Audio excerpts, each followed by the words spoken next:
Hello everyone, welcome back to my new video. আজকে আমরা দেখতে চলেছি 2003 সালে মুক্তিপ্রাপ্ত তেরে মুভির এক্সপ্লেনেশন। মুভির ডিরেক্টর হচ্ছে সিটিস কৌশিক। জীবন সঙ্গী হিসেবে কোনো একজনকে আমরা পছন্দ করে থাকি। এই পছন্দ থেকে ভালোবাসা নামক সম্পর্ক তৈরি হয়, কিন্তু সব সম্পর্কে কি পূর্ণতা পায়? আজ তেমনই পূর্ণতা না পাওয়া সম্পর্কের কথা বলতে চলেছি। এই পৃথিবীতে যদি প্রেম বলতে কিছু থেকে থাকে, এই পৃথিবীতে যদি ভালোবাসা বলতে কিছু থেকে থাকে, তাহলে এই মুভিটি হচ্ছে তারই একটি জ্বলজ্জন্ত উদাহরণ। তো চলুন কথা না বলে শুরু করা যাক আজকের মুভির এক্সপ্লেনেশন।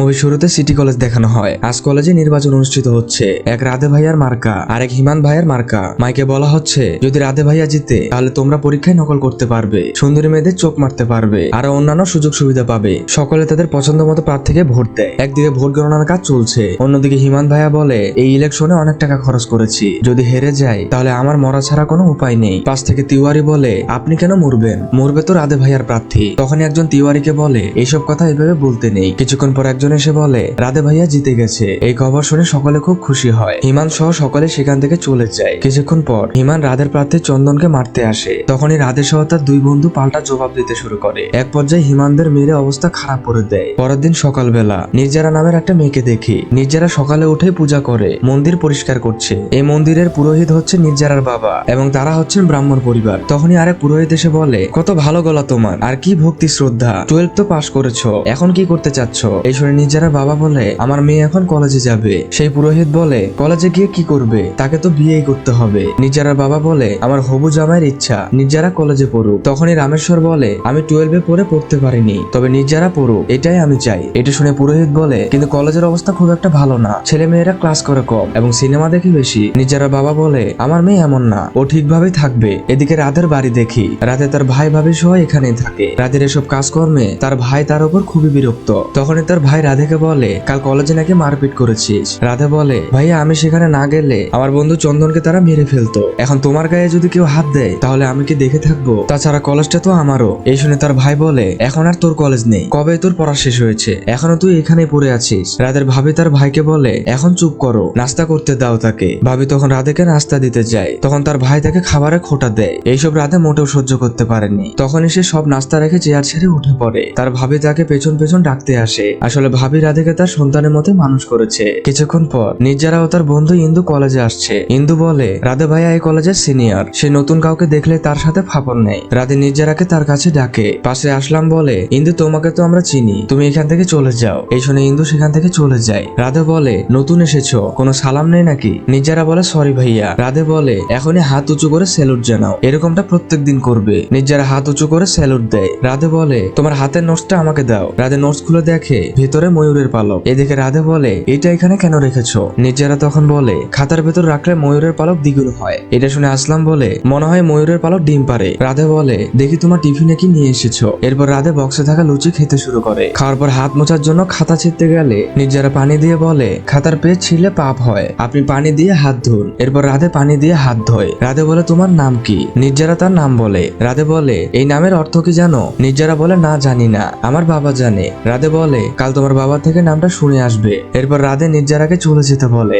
নির্জারা গেলে আসলাম বলে, পালক ডিম পারলে আমাকেও দিও। এই বলে তারা হাসতে থাকে। রাতের বেলা নির্জারা তার বাবার কাছে তার নামের অর্থ জানতে চায়। তার বাবা নামের অর্থ বলে দেয়। পরের দিন সকালবেলা রাধে ও তার বন্ধুরা যখন বসেছিল তখন এক পাগলি আসে। মেয়েটি আসলামকে বলে তার ক্ষুধা লেগেছে। এরপর পাগল মেয়েটি একই কথাও রাধেকেও বলে। রাধে দোকানদারকে বলে মেয়েটিকে চা দিতে। মেয়েটি দোকানদারের কাছে আসে। সে যখন হাতে চা নেয় তখনই পাশে থাকা একজন মেয়েটির দিকে খারাপ নজরে তাকায় এবং মেয়েটির সাথে অসভ্যতামি করে। ঠিক তখনই সেখানে রাধে চলে আসে। রাধে প্রচন্ড রকমের মারতে শুরু করে। এইসব নির্জারা দেখে ফেলে এবং তার মনে একটা ভয় ঢুকে যায়। পরবর্তীতে রাধে সেই মেয়েটিকে পানি খাইয়ে দেয়। মেয়েটি পাগল হলেও এই ঘটনায় খুবই ভয় পায়। 2 দিন পর রাধের ভাই তার মেয়ে ইন্দিকে বলে, তোর চাচুকে ঘুম থেকে ডেকে তোল। ইন্দি বলে, বাবা চাচুকে কেন ডাকছো? জানে তো চাচু এখন ঘুমাচ্ছে।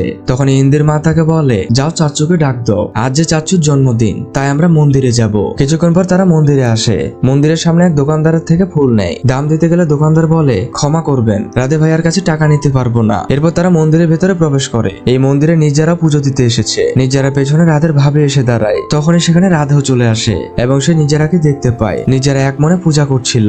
নির্জারা রাধেকে দেখতে পায় এবং সাথে সাথে সেলুট জানায়। রাধে চোখ দিয়ে ইশারা করে বোঝায় এটা মন্দির। কিছুক্ষণ পর নির্জারা তার বাবার থেকে বিদায় নিয়ে বাইরে আসে। রাধে এটা দেখে এবং সেও নির্জারার জন্য বাইরে অপেক্ষা করে। এরপর রাধে নির্জারাকে ডাক দেয়। রাধে বলে তোমার বাবা তাহলে এই মন্দিরের পুরোহিত? নির্জারা বলে হ্যাঁ। রাধে বলে তোমার নামের অর্থ জানতে পেরেছো কি? নির্জারা বলে হ্যাঁ, আমার নামের অর্থ হচ্ছে অমর। ধার্মিক অর্থে কর্মের চক্করে পরে আত্মা মলিন হয়ে যায় আর তখনই কর্মের বন্ধন কেটে যায়, আর এটাকেই বলে নির্জারা। এই শুনে রাধে হাত তালে দিতে শুরু করে। এরপর নির্জারা একটা লাড়ু খেতে দেয় এবং বলে এটা আমি বানিয়েছি। রাধের লাড়ু খেতে খুব ভালো লাগে। সে বাড়ির জন্য আরো কয়েকটা লাড়ু নেয়। কলেজের একটা অনুষ্ঠানে একজন সবার সামনে কমেডি করতে থাকে। লোকটির কথা শুনে সকলে খুবই হাসতে থাকে। তখনই একজন নির্জারার নাম ঘোষণা করে এবং সকলের সামনে কবিতা আবৃত্তি করতে বলে। নির্জারা সকলের সামনে কবিতা বলতে শুরু করে। তার এই কবিতা শুনে সকলেই তামাশা করতে থাকে। তখনই রাধে স্টেজে উঠে বলে যার ভালো লাগবে সে থাকবে আর যার ভালো লাগবে না সেও বসে থাকবে, আমি কোনো কথা শুনতে চাই না। এই শুনে সকলে একেবারে চুপ হয়ে যায়। নির্জারা নিজ মনে কবিতা আবৃত্তি করতে শুরু করে। রাধে এক দৃষ্টিতে নির্জারার দিকে চেয়ে আছে।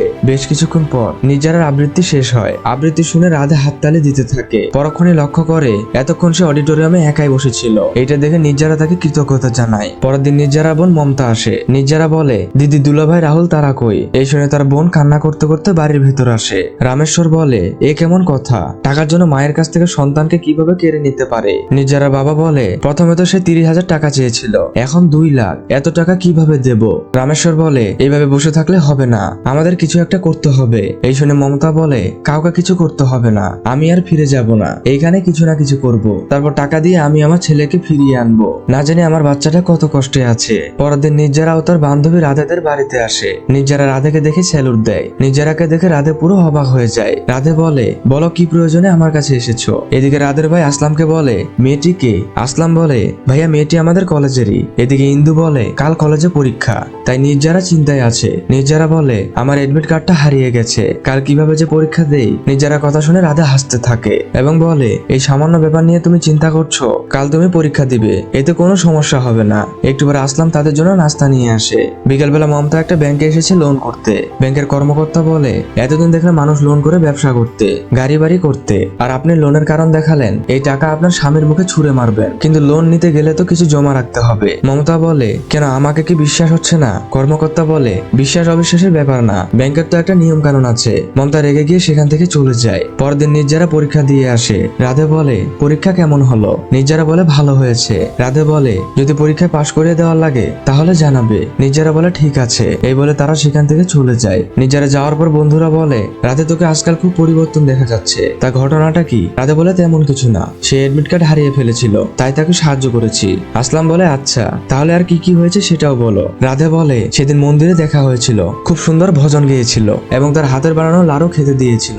এই শুনে বন্ধুরা নিজেরাকে নিয়ে মস্করা করতে থাকে। পরের দিন ভাবি বলে আসলাম রাধে কেমন জানি পরিবর্তন হয়ে যাচ্ছে। আসলাম বলে ভাবি রাধে তো প্রেমে পড়েছে। এটা শুনে ভাবি খানিকটা অবাকই হয়। আসলাম বলে ভাবি সেদিন যে মেয়েটা এসেছিল তার প্রেমেই পড়েছে রাধে, মেয়েটি তো সেই মন্দিরের পুরোহিতের মেয়ে। তখনই রাধে এসে বলে ভাবি আমার 2000 টাকা লাগবে। এরপর ভাবি টাকা এনে দেয়। এ দেখে ভাই বলে দাও আরো বেশি করে টাকা দাও। ভাবি বলে এটা তোমার টাকা না, তাই তুমি চুপ করো। রাধে চলে গেলে তার ভাই বলে এই টাকা দিয়ে তাকে তুমি শেষ করে দিয়েছো। ভাবি বলে আমাদের রাধে এবার ঠিক হয়ে যাবে, সে তো প্রেমে পড়েছে। এটা শুনে ভাই বলে না জানি কার কপালটা পড়লো। ভাবি বলে সেদিন মন্দিরে যে মেয়েটি ভজন গেয়েছিল সেই মেয়েটিকে রাধে পছন্দ করে। এদিকে কলেজের লাইব্রেরিতে নির্জারা ছিল। তখন রাধে সহ তার বন্ধুরা আসে এবং সবাইকে লাইব্রেরি থেকে বের করে দেয়। এরপর রাধে নির্জারার সাথে একা দেখা করতে আসে। রাধে বলে আমার বন্ধুরা বলছিল আমি নাকি পরিবর্তন হচ্ছি, আমিও চিন্তা করে দেখলাম একটা চাকরি করব, কোন একজনের বডিগার্ডের চাকরি। নির্জারা বলে আপনি কি বলছেন? আমি কিছুই বুঝতেছি না। রাধে বলে ঠিক আছে আমি বুঝিয়ে বলছি, ধরো এক হাত আর এক হাতের সাথে মিলে তালি হয়, ঠিক তেমনি তোমার আর আমার মিলন হবে। তুমি নিশ্চয়ই ভাবছো আমার পরিবার কি বলবে, সেটা তুমি আমার উপর ছেড়ে দাও। তবে তোমার বাবা কিছু করলে কানের নিচে এমন দেবো যে বিয়ের 10 দিন আগে উঠবে। রাধে আরো বলে তাহলে আমাদের ব্যাপারটা পরিষ্কার হয়ে গেল। নির্জারা ভয়ে হ্যাঁ বলে। এটা থেকে বন্ধুরাও খুব খুশি হয়। বেশ কিছুদিন পর বন্ধুরা রাধেকে বলে তোর কি হয়েছে, 2 দিন আসলি না কেন? রাধে তখনই একটা নুপুর বের করে। একজন বলে এটা নির্জারার জন্য তাই না? তখনই রামেশ্বর নির্জারাকে নিয়ে কলেজে আসে। এ দেখে রাধে বলে এই ভাইটা আবার কি? চন্দন বলে এ ভাই নয়, এর সাথে নির্জারা বিয়ে ঠিক হয়ে আছে। এরপর যখনই রামেশ্বর ফিরে আসছিল তখনই আসলাম সহ 3 জন তার পথ আটকায়। আসলাম সহ বাকিরা চা কফি খেতে ডেকে আনে। আসলাম রাধেকে দেখিয়ে দিয়ে বলে চেনো কি তাকে? রামেশ্বর বলে ঠিক চিনলাম না। আসলাম বলে উনি তোমার আত্মীয় হবে, তাকে চেনো না? ও তো তোমার জামাইবাবু হবে। রাধে রামেশ্বরকে ডাক দেয়। রাধে বলে আমি শেষবারের মতো বলছি, নির্জারের সাথে আমার সম্পর্ক আছে, এরপর থেকে তার সাথে যেন তোমাকে না দেখি। এটা শুনে রামেশ্বর চলে যায়। দুদিন পর নির্জারা কলেজে যাওয়ার জন্য ট্রেনে ওঠে। তখনই সে রাধেকে দেখে ভয়ে তাকে সেলুট জানায়। রাধে বলে আমি তোমার জন্য নুপুর নিয়ে এসেছি, তোমার পায়ে নুপুর ভালোই মানাবে। নির্জারা বলে এটা আমার দরকার নেই। রাধে বলে লজ্জা পাচ্ছ? এখানে লজ্জা পাওয়ার কি আছে? নির্জারা বলে আপনি যেটা ভাবছেন সেটা ভুল। রাধে বলে তাহলে সেদিন লাইব্রেরিতে যে বলেছিলে। নির্জারা বলে আমি কসম করে বলছি আমি আপনাকে পছন্দ করি না। রাধে বলে তুমি কি আমাকে খারাপ ছেলে মনে করো? আমার মাঝে কি কমতি আছে বলো, আমি নিজেকে পরিবর্তন করব। নির্জারা বিরক্ত হয়ে চলে যাচ্ছিল। রাধে পেছন থেকে ডাক দিলে সে চিৎকার করে ওঠে এবং গুন্ডা লাফাঙ্গা বলে সেখান থেকে চলে যায়। এই অপমান রাধে মেনে নিতে পারেনি। এরপর রাধেকে তার বন্ধুরা বোঝায়। আসলাম বলে আমি সেদিনই বুঝেছিলাম এই মেয়ে রাজি হবে না। প্রপোজ করার সময় নির্জারাকে বলেছে তার বাবাকে মারবে। পৃথিবীর কোন মেয়েটা এটা শোনার পর তাকে পছন্দ করবে? বন্ধুরা এক এক করে বুদ্ধি দেয় যে কি করলে নির্জারা পছন্দ করবে। আসলাম বলে তোকে গুন্ডা বলেছে তাই না? আজ থেকে মারপিট ছেড়ে ভালো হয়ে যা, তাহলে দেখবি সব ঠিক হয়ে গেছে। পরদিন রাধের এক বন্ধুর সাথে সেই বদমাশ লোকটা ধাক্কা লাগে। এই ঘটনায় লোকটি তাকে মারতে থাকে। কিছুক্ষণ পর সকলে যখন সিনেমা দেখছিল তখন রাধে এসে হলের ভেতরে সবাইকে মারতে থাকে। লোকটি রাধের হাত থেকে বাঁচতে পালাতে থাকে। রাধে তাকে ধরে যখনই মারতে যাবে তখনই সে নির্জারাকে দেখতে পায়, যে কারণে সে আর লোকটিকে মারে না। এই ঘটনায় আসলাম সহ বাকিরা অবাক হয়ে যায়। দুপুরবেলা আসলাম রাধেকে দেখিয়ে বলে তুই কি মনে করিস আমরা বন্ধু হই বলে কি সবসময় তোর পাশে থাকবো? হ্যাঁ, তুই যদি কোনো মেয়ে হয়ে লাড়ু খাওয়াতিস তাহলে তোর পাশে থাকতাম। রাধে বলে আসলাম ফালতু কথা বাদ দে। এই শুনে আসলাম বলে চলে যায় এখান থেকে, এখন আর কেউ কারো বন্ধু না। এখানে শুধু একজন মজনু আছে যে তার লাইলার প্রেমে পাগল হয়ে গেছে, আর ওই লাইলা তাকে তোয়াক্কাই করে না, আর খুব তাড়াতাড়ি ওই লাইলা কাউকে বিয়ে করে চলে যাবে। এই শুনে রাধে বলে কি বলবি আমায় বল। আসলাম বলে কোনো কিছু শোনার মন আছে কি তোর? এটা শুনে রাধে রেগে গিয়ে আসলামকে মারতে থাকে। একটু পর সে চলে যায়। আসলাম বলে থেমে গেলি কেন মার, এখানে তো নির্জারা নেই। রাতে তিনজনই মন খারাপ করে বারে বসেছিল। তখনই সেখানে রাধে আসে। রাধে আসলামকে সরি বলে, আরো বলে আমি তোকে খুবই ভালোবাসি ভাই। এই শুনে আসলামের মনটা ভালো হয়ে যায়, আবারও তারা মিলে যায়। আসলেই বন্ধুত্বের মাঝে এর থেকে ভালো সময় কি বা হতে পারে। আপনারা আপনাদের বন্ধুদের মাঝে ফিরে যান। যাই হোক, পরবর্তীতে রাধে সোজা মন্দিরে চলে আসে এবং কান্না করতে করতে বলে হে ভগবান আমাকে শক্তি দিন, আমি যেন নির্জারাকে ভুলতে পারি। এসব আবার রামেশ্বর দূর থেকে দেখে ফেলে। পরের দিন এক বৃদ্ধকে গ্রামের এক পতিতালয় থেকে বের করে দেওয়া হয়। তখনই পাশ দিয়ে একটা মেয়ে যাচ্ছিল। বৃদ্ধটি মেয়েটির সাথে অসভ্য আচরণ করতে থাকে। এটি দেখে চন্দন বৃদ্ধটিকে বাধা দেয়। বৃদ্ধটি উল্টো চন্দনকে মেরে মাটিতে ফেলে দেয়। এরপর চন্দন সোজা রাধের কাছে এসে বলে দেয়। রাতের বেলা রাধে ও চন্দন মিলে সে পতিতালয়ে যায়। রাধে সেখানে সে বৃদ্ধটিকে খুঁজতে থাকে। খুঁজতে খুঁজতে সে একটা ঘরে যায়। ঘরের মধ্যে সে মমতাকে দেখতে পায়। মমতা রাধেকে দেখে বলে আমি অনেকক্ষণ অপেক্ষা করছি, আমার টাকা কি এনেছেন? ওই আঙ্কেল আমায় এখানে নিয়ে এসেছে, বলেছে 2 লক্ষ টাকা দেবে। রাধে বলে তোমার শ্বশুর বাড়ি যাও, সেখানে টাকা পাবে। তখনই সেখানে পুলিশ রেড দেয়। আসলে পুলিশকে তো রাধে খবর দিয়েছিল। মমতা বলে শ্বশুরকে তো টাকা দেব, দয়া করে আমাকে টাকাটা দেন। রাধে বলে দেখতে তো ভালো ঘরের মেয়ে মনে হয়, আর ধান্দা করে বেড়াও, লজ্জা করে না তোমার? এটা শোনার পর মমতা রেগে যায় এবং রাধের গালে একটা চড় মারে। মমতা বলে কি বললে? তোমার জিভ কেটে রেখে দেব, তুমি তো টাকাই দেবে, এর জন্য ইন্টারেস্টও নেবে, কোনো দয়া করছো না। এই বলে মমতা যখনই চলে যাচ্ছিল রাধে তাকে আটকায় এবং পুলিশকে দেখায়। মমতা সব বুঝতে পেরে খুব ভয় পেয়ে যায়। এদিকে এলাকার সকলে এসেছে, কেউ জানতো না যে এটা একটা পতিতালয়। পুলিশ সকলকে নিয়ে চলে যায়। রাধে মমতাকে নিয়ে যখন বাইকে ওঠে তখন সে নির্জারাকে দেখতে পায়। নির্জারা রাধেকে খারাপ ভাবতে থাকে। মমতার মুখ ঢাকা ছিল। রাধে মমতাকে নিয়ে সেখান থেকে চলে যায়। বেশ কিছু দূর যাওয়ার পর মমতা গাড়ি থেকে নামে। মমতা কান্না করতে করতে বলে আমাকে মাফ করবেন, আপনাকে আমি চর মেরেছি। রাধে বলে আপনার স্বামীর নাম কি আর তিনি কোথায় কাজ করেন? মমতা বলে আত্মারাম, সে PWD তে কাজ করে। এটা শুনে রাধে সেখান থেকে চলে যায়। তখনই সেখানে রামেশ্বর আসে এবং সব দেখে ফেলে। এটা দেখে মমতা খুবই ভয় পায়। পরদিন রাধে PWD তে যায় এবং আত্মারামকে মারতে থাকে। রাধে বলে কালই তোর বউকে বাড়িতে নিয়ে আসবি। এই বলে রাধে চলে যাচ্ছিল। তখনই সেখানে রামেশ্বর চলে আসে। রামেশ্বর বলে আপনি কি এদের চিনেন? রাধে বলে না, আমি তাদের চিনি না। এটা শুনে রামেশ্বর খুবই আবেগী হয়ে ওঠে। পরের দিন আত্মারাম মমতাকে নিয়ে আসে। নিজেরা তার বোনকেই খবরটা জানায়। মমতা তার স্বামী সন্তানকে দেখে তো খুব খুশি হয়। আত্মারাম বলে তাড়াতাড়ি তৈরি হও, তোমায় বাড়িতে নিয়ে যাব। মমতা বলে টাকা তো জোগাড় হয়নি। আত্মারাম বলে এসব কথা ভুলে আমার সাথে বাড়ি চলো। এটা দেখে নির্জারাও খুব খুশি হয়। পরের দিন রাধে নির্জারাকে বোঝানোর চেষ্টা করে সে তাকে কতটা পছন্দ করে, কিন্তু নির্জারা তাকে অপমান করে চলে যায়। এরপর নির্জারা পুজো দিয়ে মন্দির থেকে বের হয়। বাইরে রামেশ্বর বসেছিল। নির্জারা বলে আজ ভগবানের দয়ায় আমার বোনের সংসারটা বেঁচে গেছে। রামেশ্বর বলে না, মমতার ঘর ভগবানের জন্য ঠিক হয়নি, ঠিক হয়েছে রাধের জন্য। এটা শুনে নির্জারা একদম চুপ হয়ে যায়। রামেশ্বর বলে টাকার জন্য মমতা পতিতালয়ে ফেসে গেছিল, রাধে সেদিন না আসলে জানি না কি হয়ে যেত। তোমার জামাইবাবুকে সেই নিয়ে এসেছে। রাধে তো এটাও জানে না যে মমতা তোমার বোন। একবার ভাবো তো, কেউ বিনা স্বার্থে কারো ঘর বাঁচালো, তাহলে সে কি খারাপ মানুষ হতে পারে? হ্যাঁ, উপর থেকে দেখতে সে খুব কঠিন, কিন্তু তার মনটা খুবই নরম। রাধে তোমাকে খুবই পছন্দ করে। একটু ভেবে দেখো, সে কি তোমার সাথে কখনো খারাপ কিছু করেছে? তুমি নিশ্চয়ই ভাবছো আমি এসব কেন বলছি। আমি এটা বুঝে গেছি, রাধে আমার থেকে খুবই ভালো মানুষ। রাধে তোমার সঠিক একজন জীবন সঙ্গী, আমি নই। এটা বলে রামেশ্বর সেখান থেকে চলে যায়। এসব শোনার পর নির্জারা শুধু রাধের কথা ভাবতে থাকে এবং মনে মনে তাকে পছন্দ করতে শুরু করে। যখন এসে বাড়ি ফিরছিল তখন রাধে তাকে জোর করে উঠিয়ে নিয়ে চলে যায়। নির্জারাকে একটা পরিত্যক্ত কারখানায় নিয়ে আসে। এরপর তার হাতের বাঁধন খুলে দেয়। নির্জারা খুবই ভয় পেতে থাকে। রাধে বলে, দেখো আমাকে আমাকে কি কখনো এমনটা দেখেছিলে? আগে কত খুশি ছিলাম, কিন্তু এখন আমি ভালো নেই। আগে ভাবতাম মানুষ কত বোকা যে ভালোবাসার জন্য জীবন দেয়, কিন্তু আজ বুঝলাম তারা কতটা কষ্টে তাদের জীবন দেয়। রাধে যখন এক মনে কথা বলে যাচ্ছিল, এই সুযোগে নির্জারা পালিয়ে যেতে থাকে। পালাতে পালাতে রাধে তাকে ধরে ফেলে এবং বলে, নির্জারা আমি তোমার সাথে খারাপ কিছু করতে চাই না, তুমি শুধু আমার কথা শোনো। আমি তোমায় খুবই পছন্দ করি। দেখো, আমি তোমায় রানী করে রাখবো। রামেশ্বর খুব ভালো ছেলে, তুমি তাকে তোমার ভাই বানিয়ে রেখো। রাধে কান্না করতে করতে বলে, হ্যাঁ আমি তোমাকে এখানে জোর করে নিয়ে এসেছি, তবে শুধুমাত্র তোমার সাথে 2 মিনিট কথা বলার জন্য। আমি যখনই ভাবে তুমি অন্য কারো, এইটা আমার একদমই সহ্য হয় না। তুমি তোমার ভগবানকে জিজ্ঞাসা করো যে তোমাকে সে কার জন্য বানিয়েছে। এই বলে রাধে খুবই কান্না করতে থাকে। তখনই নির্জারা এসে বলে, আমাকে তুমি মাফ করো। পরবর্তীতে রাধে যখন বাইক নিয়ে যাচ্ছিল তখনই হঠাৎ গাড়ি তার বাইকের সামনে আসে। এতে রাধে দূরে গিয়ে পড়ে। আসলে এই লোকেরা ছিল সে পতিতালয়ের। লোকটি বলে, তুই কি মনে করেছিস আমার ধান্দা বন্ধ করে দিবি? তোর দাদাগিরি কলেজে দেখাস। এই বলে তারা রাধেকে প্রচন্ড মারতে থাকে।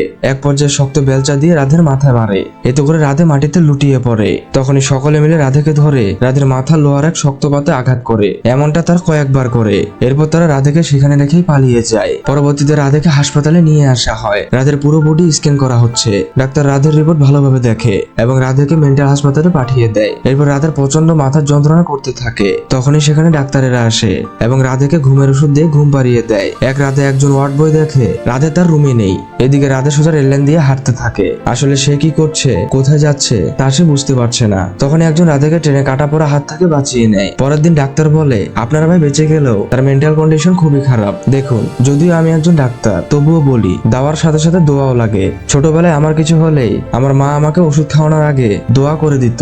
এতে করে একেবারে সুস্থ হয়ে গেছি ব্যাপারটা এমন না, তবে মনের ভেতরে এক শক্তি অনুভব করেছি। তাই আমি বলি কি, আপনারা রাধেকে শ্রীপুর ধামে পাঠিয়ে দিন। সেখানকার স্বামীজি প্রাচীন আয়ুর্বেদিক পদ্ধতিতে রাধের চিকিৎসা করবে। এটা শুনে আসলাম বলে, ভাই আপনি জানেন সেখানে রোগীদের শেকলে বেঁধে জানোয়ারের মতো মারা হয়, আর আপনারা রাধেকে সেখানে পাঠাতে চাচ্ছেন? এই বলে আসলাম সেখান থেকে চলে যায়। ডাক্তার বলে, আসলাম যা বলেছে তা কিন্তু মিথ্যে নয়, তবে একথা সত্য যে রাধের মতো অনেক রোগী শ্রীপুর ধাম থেকে সুস্থ হয়ে এসেছে। এর জন্য লাগবে অগাধ বিশ্বাস। ভাবি বলে, এই শ্রীপুর ধাম কোথায়? ডাক্তার বলে, আমি ফোন করে দিচ্ছি, তাদের কর্মচারী এসে নিয়ে যাবে। তারা যখন বাইরে আসে তখন আসলাম বলে, ভাইয়া তাহলে এখন কি করতে যাচ্ছেন? রাধের ভাই বলে, তাকে শ্রীপুর ধামে পাঠাতে হবে, এতে রাধের ভালোই হবে। আসলাম বলে, ডাক্তার বললো আর আপনারা মেনে নিলেন। রাধেকে যদি আপনাদের এতই ভারী মনে হয় তাহলে রাধেকে আমার সাথে আমার বাড়ি নিয়ে যাব, আমি তার সব দেখভাল করব, কিন্তু তারপরও কোনো আশ্রমে তাকে যেতে দেব না। এই শুনে ভাবি আসলামকে চড় মারে এবং বলে, তোকে আমি ছেলের মতোই দেখেছি, আর এটাই আমার সবচেয়ে বড় ভুল ছিল। তা না হলে আজ আপনার সাথে এভাবে কথা বলতে পারতো না। রাধের ভাই আসলামকে বলে, তাকে যেতে দাও, হতে পারে এতে তার মঙ্গল হবে।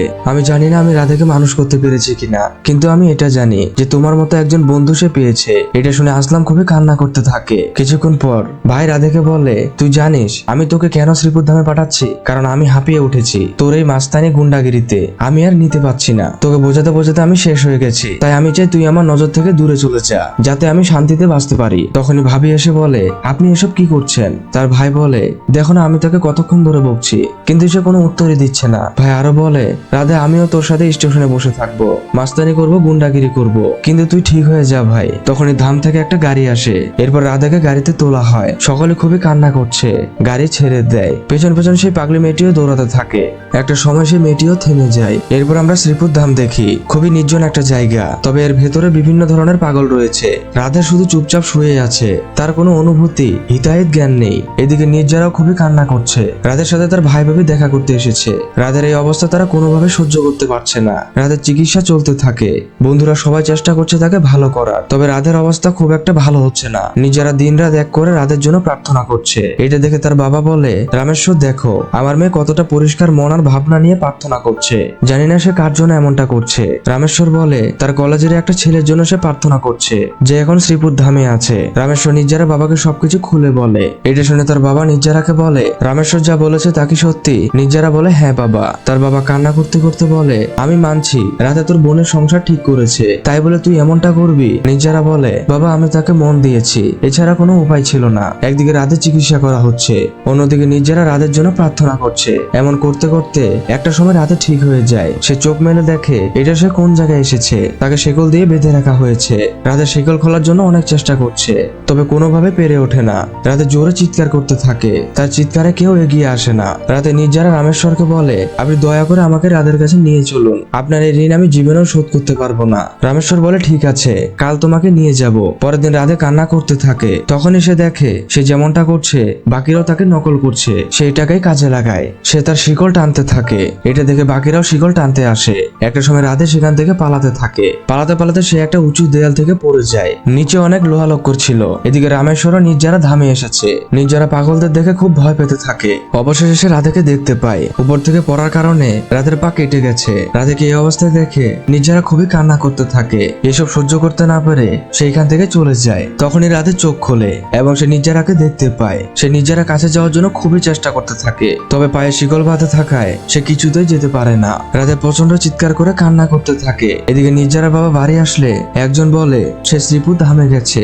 এটা শোনার পর তার বাবা রাধের ভাই ভাবির সাথে দেখা করতে যায়। পরবর্তীতে নির্জারা যখন বাড়িতে আসে তখন রাধের ভাই তাকে ডাক দেয়। রাধের ভাই বলে তুমি কি মনে করো তোমার মতো মেয়ে আমরা চাই না, কিন্তু এটা কোনোভাবেই সম্ভব না। আমার ভাই যদি ঠিক থাকতো তাহলে আমি তোমার বাবার হাত জোর করে আমার ভাইয়ের জন্য তোমাকে নিয়ে আসতাম, কিন্তু তা তো আর হবার নয়। তুমি তোমার বাবাকে কষ্ট দিও না, তার কথা তুমি শোনো। এই বলে রাধের ভাই চলে যায়। এটি শুনে নির্জারা কান্নায় ভেঙে পড়ে। বেশ কিছুদিন পর রাধে চিন্তা করে যেভাবে হোক এখান থেকে তাকে বের হতে হবে। রাধে সেখানকার গার্ডকে মেরে সেখান থেকে পালিয়ে আসে। এদিকে আজ নির্জারার বিয়ে। রাধে প্রাণপণে জঙ্গলের রাস্তা দিয়ে পালাতে থাকে। অন্যদিকে নির্জারাকে কোণে সাজানো হয়েছে, বড় চলে এসেছে। রাধে সর্বোচ্চ চেষ্টা করছে নির্জারার কাছে আসার। সকাল হয়ে যায়। অবশেষে রাধে নির্জারার এলাকায় আসে। রাধে দেখে কারো বিয়ের আয়োজন করা হয়েছে। রাধে দেখে একটা ঘরের ভেতর অনেক লোক। সে ভিড় ঠেলে দেখে নির্জারা শুয়ে আছে। এটা দেখে তার মাথায় তো আকাশ ভেঙে পড়ে। নির্জারা করেছে। রাধে ঘোরাতে ঘোরাতে নির্জারা কাছে আসে। নির্জারা বাবা ও বোন খুবই কান্না করছে। রাধেও খুবই কান্না করতে থাকে। কান্না করতে করতে একটা সময় সে চুপ হয়ে যায় এবং সোজা সেখান থেকে বেরিয়ে আসে। তখনই চন্দন ও আসলাম তাকে দেখে। তারা দুজনে তাকে বোঝানোর অনেক চেষ্টা করে। সেই পাগলি মেয়েটিও তাকে বোঝাতে থাকে। তখন সেখানে তার ভাই ভাবি আসে। তার ভাই তাকে জড়িয়ে ধরে বলে তুই চল আমার সাথে, আমি তোকে বাড়িতে নিয়ে যাব। কিন্তু রাধে কোনো কথারই জবাব দেয় না। ধাম থেকে তাকে নিতে গাড়ি চলে এসেছে। রাধে সোজা গাড়িতে উঠে পড়ে। এরপর গাড়ি চলে যায় ধামের দিকে। বেশ কিছু বছর পর আমরা দেখি রাধে এই ধামের একজন স্বামীজি। আর এখানে এই মুভিটি শেষ হয়ে যায়। আপনাদের একটা কথা বলি, প্রেম ভালোবাসায় না জড়িয়ে সামর্থ্য থাকলে বিয়ে করে ফেলুন। আজ এ পর্যন্তই, দেখা হবে কোনো মুভির গল্প নিয়ে। ততদিন ভালো থাকুন, সুস্থ থাকুন।